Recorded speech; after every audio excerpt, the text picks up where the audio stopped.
Good morning, everybody. Dave Neal here, stand-up comic and host of the Rush Hour podcast with your Tuesday morning rush on this June 3rd, 2025. We have a special episode for you. This is filmed on my mobile studio setup with Reality Steve. He's a podcaster, blogger. If you don't know Reality Steve's story, it's actually quite interesting. He got started covering Bachelor Nation just by emailing his friends. I've always said I think you could do a biopic about Reality Steve. You're going to find this fascinating. If there's anyone out there looking to do creative content but don't know where to start, Reality Steve is a good indicator that when you leap, the net will appear. So he actually had this background doing sports broadcasting, and he kind of applied that into his coverage of The Bachelor with his unique point of view. We all have a unique point of view, right? We all have the ability to see the world through a very unique, maybe subtle, but unique perspective. And because of that, he developed this huge audience. And on his 40th birthday 10 years ago, he decided to do a fan appreciation event. We're going to talk about that. It's the 10-year anniversary of that. He just turned 50.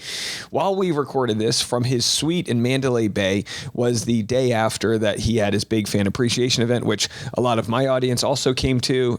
Shout out to the kind soul who got me this little Taylor Swift style friendship bracelet. It says Rush Hour on it. Either way, you're going to love this chat. We talk Bachelor in Paradise. We talk Bachelor Clayton and Laura Owens, share some information you might not have heard before regarding that whole journey, as Steve has been there from the beginning. Life is about loyalty. Life is about finding friends you can have honest conversations with. We get that from Steve, and that's why one of the reasons why he's been as successful as he is. Enjoy my conversation with Reality Steve. All right, ladies and gentlemen, we're so excited today to have Reality Steve Carbone. Oh, he doesn't even have his mic here. Hold on, put it again. No, we're going to do this live. People get to see how great we are. So we're in Steve's suite. If you gamble enough, they give you a nice desk here. Yeah. This feels like you're my accountant. And you're at your 50th birthday fan appreciation party. So I wanted to talk about Paradise, Laura Owens, and then maybe some other things. But how does it feel to be 50 years young?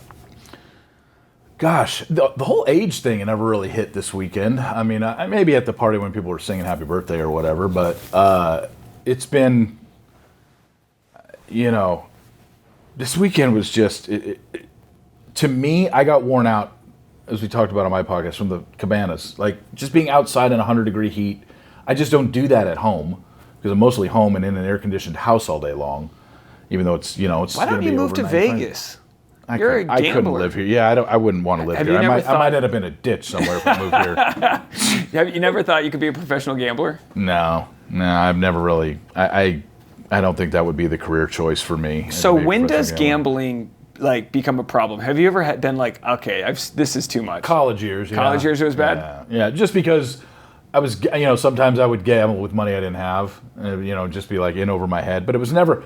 And people have this theory, the whole thing about, Bruno coming and capping your, chopping off your kneecaps or whatever because you don't pay. That's an old myth. It doesn't happen. Maybe on the East Coast it does, but I was in college in swanky Southern California. So, I would just, the people that I dealt with would just be upset, but nobody came after me when I didn't pay. But yeah, there were times where I didn't pay. I just have been broke the majority of my life, and the thought of losing $20, I've been wanting to do one slot machine for Augie, $20. Yeah. I wanted to walk him through the casino, my 1-year-old, and whatever one he points to, just $20. And I'm still too cheap to put $20 down. So maybe tonight you can tell me one hand to do or whatever, because I don't know anything about it. I just feel like I'm throwing money away, but could you even estimate have you broken even? Oh, lifetime? God, no. God, no. Oh, I've definitely been down. I wouldn't even want to know what the number is. I would not want to know what the number is. But I mean, it's what they say about gambling. It's like it's the best rush in the world when you hit a big bet in sports, or when you're at the tables and the table's hot and everybody's winning. It's better than getting the girl. Honestly, it's equal to, if not better. It can be a good orgasm any day. That's how I feel about stand-up. A good joke hitting is probably better than sex. Really? It just hits a different validation. Yeah, and that's the thing. Soul. Sex is great, I mean, look, I'm a guy that comes Alfredo sauce, according to you. Yeah, that's so much funnier out of context, and I'm not going to tell people that. Now, my wife wrote a joke. I wrote a joke that Steve bleeds on tomato sauce because he's loves Italian food. Yeah. And then my wife, we're getting ready, and she's in the bathroom, and she goes, "What if you said he ejaculates Alfredo?" So then I was like, all right, that's funny, but I changed it to comes Alfredo because ejaculate just hit too hard. Yeah. Like, he comes Alfredo, and it probably was the biggest laugh of the night. So the whole roast will be available on your podcast. So Thursday. Good cross promotion because this will be come out Tuesday morning. Yeah. But no, it's been fantastic, and I got to tell you, the first time I had listened to you before we became friends, but I really was just I was in my own world doing weekly recap videos, and I wasn't reading Reddit threads. I kind of just watched the show and did my own thing. I didn't really know the sort of tertiary world of the parasocial world. But when I kind of got into the thick of it, I mean, your audience is just really, really loyal, and I have to say, the amount of people that are now listen to both of our shows, it's a good example that scarcity is a myth, and that if you're charitable and abundant, that it leads to more. Like our friendship, because there's certain people, not to bash on it, but the Nick Vials, he would never have you on because he wouldn't want to, he guards his audience and wouldn't want to share it with you. But that's such a low energy way to deal with things. It's good to just promote each other because there's only so many people that do this. And a guy like Nick, who's got probably more downloads than me and you combined on a monthly basis, he doesn't want to help the lower people. Well, it's an insecurity of But working in the comedy world, there are, the top comics, sometimes you like to see, I follow a lot of stand-up comedians because it's one of my favorite things to watch, and I've grown up watching stand-up comedy. I follow a lot of comics, and when I see Nikki Glazer post about, hey, this person's got a YouTube special out, go watch it, she's hilarious, he's hilarious. When I see Nikki Glazer posting someone, and I'm like, I don't even know if I've heard of that person. That to me speaks volumes about Nikki Glazer, because she doesn't have to do that. But she knows her audience, and her audience might, even if it 20% convert and go watch that person, that's a huge bump. And that's basically something that Nick Vial would never do. He would never go listen to Dave Neal's It ties podcast. into the whole, it actually ties into the Clayton Echard Laura Owens problem. And this took me the last year to sort of comprehend. Obviously, I had a falling out with Katie Thurston. Yep. I've never even talked about this with anyone on air before, and I'm not going to get into the specifics, but I was so disappointed that members of Bachelor Nation, and by the way, I wasn't even talking about her, but the Rachel Lindsays, the Nick Vial, and all of the people that were leads, I couldn't believe they weren't defending Bachelor Clayton, because where I come from, if I'm getting canceled for the wrong reasons, or if I'm getting thrown under the bus by a comedy club or whatever, comedians have each other's back because they've all kind of come through it together. But what I've noticed is with plenty of alumni, I'm only going to speak for somebody else when they're someone I can get something from. So if your audience is big enough, then I'll be by your side. It's kind of like how when comedians break and get on SNL, everyone posts their show photos with the guy who got on SNL because they want to take some from that. Mm. It's like somebody has something that I can take now. And that's the scarcity that you see with everyone on The Bachelor. They're all trained to to kind of sort of dog eat dog world. There's no union there. Mm. So that's why you see Nick kind of lone man out at the top. But I will say, not everyone's like that. Caitlin Bristow had me on 3 times to talk about Bachelor Clayton. Yeah. Obviously you are you come from the sports world and the world where people help each other out. But plenty of people were just no, we're not going to mess with that. That's below us or whatever. And then you have people like Gabby Windy who not only were not talking about, were taking shots at Clayton in the beginning without even knowing. And I understand she had a past with him that didn't go well for her on the show, but she won. She said all that stuff. Not even the thing that bothered me about what Gabby said about Clayton is I know she didn't give a shit about the story and probably didn't know anything. She knew no details about the story and just took it at clickbait stuff of Clayton's in trouble with another woman, and you get another woman pregnant. Oh, maybe you should worry about yourself, Clayton. And it's just such an awful take. It was just and it's incredible because the audience is the complete opposite. They see you and I getting left on an island with that story, and they see how unjust it is. And I'm not saying this to be some giant victim. We're all doing fine. But it was there were some moments there. I was talking to people at your party where there were some moments there Laura Owens won round one. She did. She popped me in the jaw. She tried to sue me. She called the FBI. Like she surprised me with like the levels at which she was ready to come after me. Now, I didn't quit after round one, but the judges scored her winning round one. Yeah. We came back by 6, 7, and 8 with all of the evidence, but it wasn't always like that. So for people to think that like, oh yeah, you always had it in the bag. No, she was like hard trying to cancel that conversation from happening. And all I wanted was, if we're going to be at the front of the line trying to fight for this justice for a guy that's on The Bachelor, because we all cover The Bachelor, I just thought I'd turn around and see, I don't know, just people with followings, like a Blake Horstman or literally anybody, Peter Weber, anybody who's been on the show, just say something. Yeah, Nick was the only one. 3 months after all the money was raised, because he could get Clayton on. Nobody shared the GoFundMe link to raise money for his defense, knowing damn well Clayton had a binder full of evidence that proved he was completely innocent. No one wanted to go to bat for him, and it's not because nobody knew what the truth was. That wasn't it. It's because Clayton didn't have a big enough following, and they couldn't get something from him, period. Yeah, well, the other thing was, and it happened to a guy who, if you're ranking Bachelors, he's probably closer to the bottom of Bachelors in terms of the fan base and what they thought of him as the Bachelor, because he was a guy that was named as the Bachelor before we had even seen him on Michelle's season. So he was almost like forced upon us. And it was because the negative reaction to him as a Bachelor, if the same exact situation, Laura Owens emailed Joey Graziadei out of the blue, and then everything, and she accused him of everything that happened, guarantee you, way more Bachelor Nation people would have supported. And that's not a shot at Joey, but he's just well-liked in Bachelor Nation. So a lot of it comes down to how well-liked are you as well for people to support you. And Clayton was not well-liked.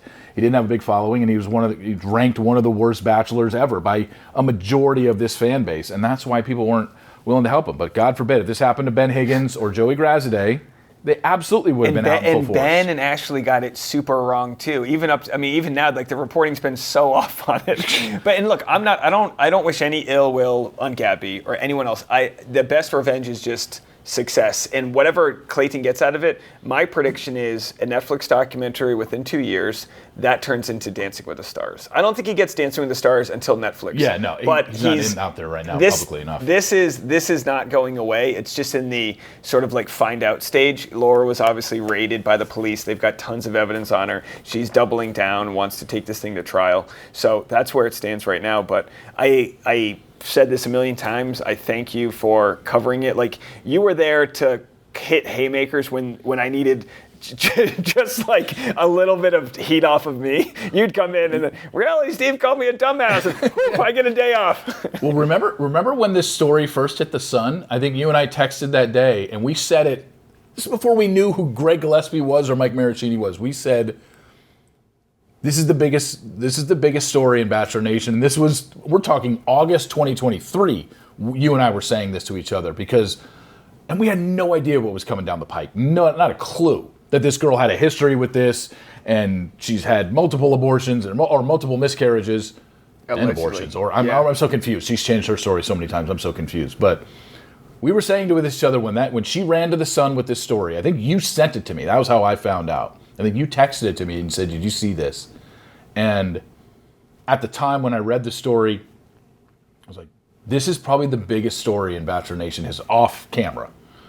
And look at what it's turned out to be. Here we are still talking about it 2 years later. There's a trial, possibly, And for me, it got real when Clayton first tried to represent himself, and he brought all of his information, but she had an attorney that was objecting to things, and he realized it was a fight he wasn't equipped to fight. That's when it got real for me, and I got so many DMs from people being like, we need to help out. Like, this is not going well. And luckily, people came together, but it wasn't going to be because of the Reddit moderators. It wasn't going to be... Now, like I said, again, credit to Caitlin Bristow. She wanted to interview Clayton. He chose to go on Nick over her because he thought Nick was bigger. And maybe Nick's bigger on YouTube, but Caitlin would have been a hell of a person to break that story with. But either way, it's whatever, But you just see that psychology and go, well, I want to live in a world where I'd rather be banned on Reddit and stand up for what I think's right and burn bridges with these other people, because the alternative is I go down with the ship. Because if you don't get a Woodnick in as a lawyer, and this thing doesn't get all of the evidence to come out, she's suing me right now. Yeah. 100%. Yeah. So, and maybe you too, and anyone else. Yeah. And whether you can win or not, it doesn't. She's doing all that. So it needed to go the way it did in order for her to keep that off. But anyhow, so we'll have. I mean, I'm sure there'll be a lot. I think the body cam footage just came out today. Oh, it did? I think so, and I haven't seen it, but I did see. Schnitzel Ninja has it in her possession? I don't know if Schnitzel does, but I got sent some body. I haven't even opened it, but I think. I don't want to. I think it's available, but I'll cover it when it is. But okay. I'm guessing it'll be 10 different cops with 5 hours of body cam footage. You know what I mean? So I'm hoping other people can watch it and find out the parts because they almost had to break her door down. I thought it was 5 cops. I only saw 5 cops narratives where they had to recap what happened. I thought it was 5 cops. They like clear the scene, right? They go up at different gates. I thought it was really well organized. There's like the back gate, they put a cop over there, and then the guy at the casita, and then the front, and one guy's gotten the dad. And then I think once they swept it and it was like clear, I think then the county investigators come in for their like actual evidence taking, but I could be wrong. So okay. I don't know if the investigators have the body cam or just the cops. But yeah, I mean, I was saying, how great would it be if she has like some reality Steve merch on? They come in and she's got her reality Steve nightie on. That'd be so funny. But we'll have to see. We'll have to catch up when obviously. Well, you'll be at the trial if it goes. Oh yeah. No, yeah, for sure. We'll have to get a house. Maybe we'll get Clayton's house. But yeah. Anyhow, as far as Paradise goes, I heard a rumor today. I'm going to keep it vague. That someone had a horrible experience and that it was nothing like they had hoped it would be and that it's going to be a pretty big shit show of a season. Have you heard any rumblings? I heard rumblings, but I just don't have enough that I feel secure about running with anything at this point. I do not know. I haven't heard shit. I don't know who's engaged.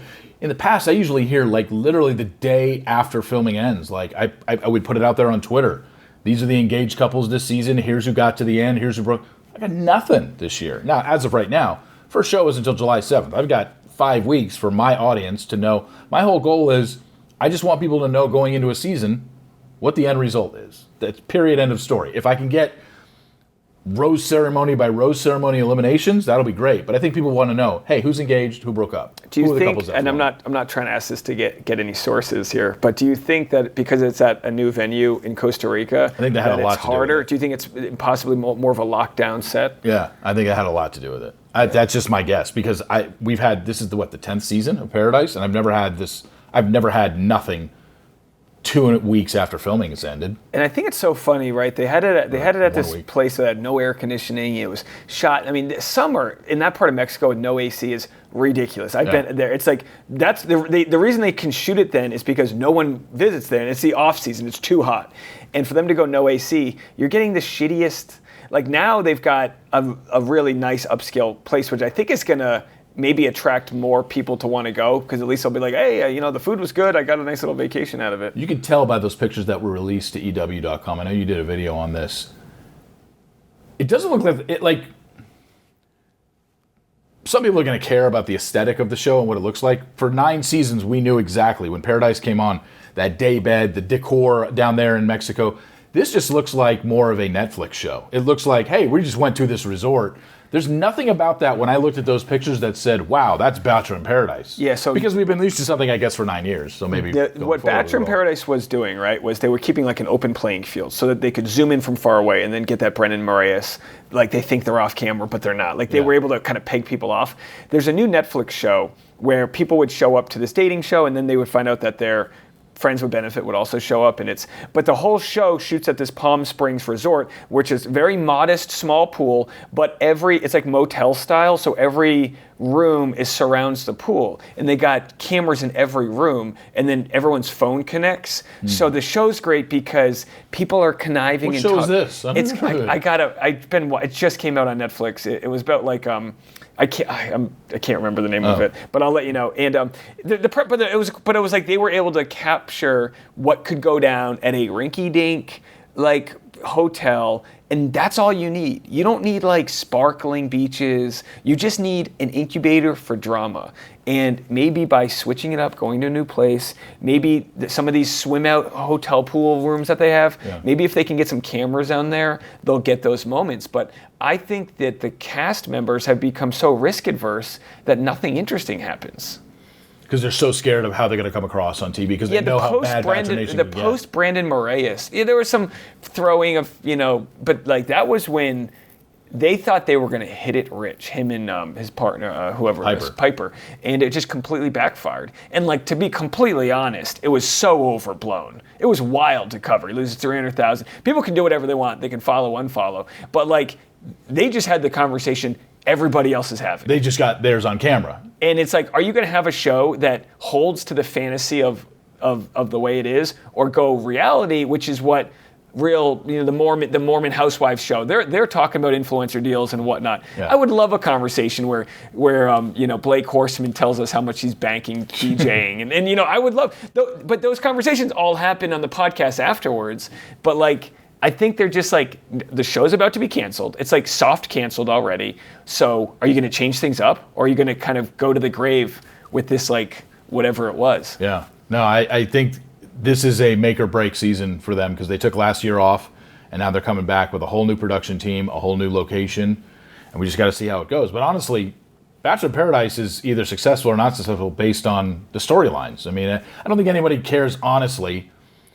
If the storylines were great, but the location sucked, they're not going to be like, I can't watch that show. It's just, I don't like the location. No. You care about the characters and the drama. Yeah, I mean, it always I just don't know if this season has enough.